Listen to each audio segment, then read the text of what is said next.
Now next up we have Scorpio, heavy energy 8th house में।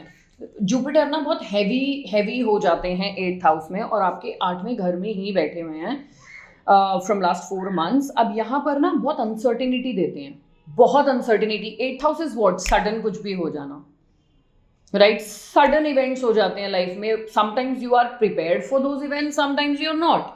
And basically because of the fact that it's 8th house, तो half of the time आप नहीं prepare होते हो, because Scorpio is also राशि जो थोड़ा सा अनसर्टिनिटी ही, not you know mentally, but then nature ही ऐसा होता है स्कॉर्पियोज का that they are very intense and they are ready for everything, तो थोड़ा बैलेंस आउट हो जाता है।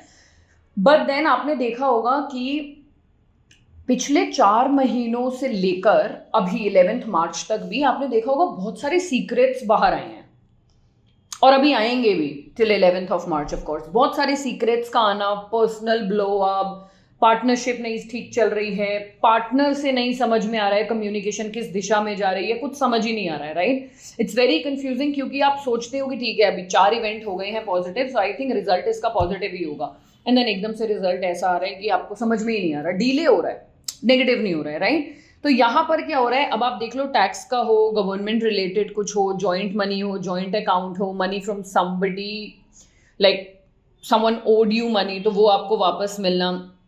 कहीं ना कहीं इसका जो 7th एस्पेक्ट है ना, वो डायरेक्टली हो रहा है आपके 2nd हाउस पे, ठीक है? 8वें से भी 2nd को देख रहे हैं जुपिटर, तो आपको ओवरऑल ऐसा देखने को मिलेगा कि finally when it comes to finances, when it comes to जो भी हिडन चल रहा था, behind the bushes चल रहा था, मेरे को नहीं समझ में आ रहा था लाइफ में क्या चल रहा है, you will get a clarity होगी, चीजें आपके फेवर में होंगी। एक बोलते हैं कि ये रुका हुआ धन, तो कहीं से भी अगर आपको लगता है कि पैसे आने चाहिए थे और उतना फ्लो मेरा नहीं है, तो अब आप देखोगे आपका फ्लो बढ़ रहा है।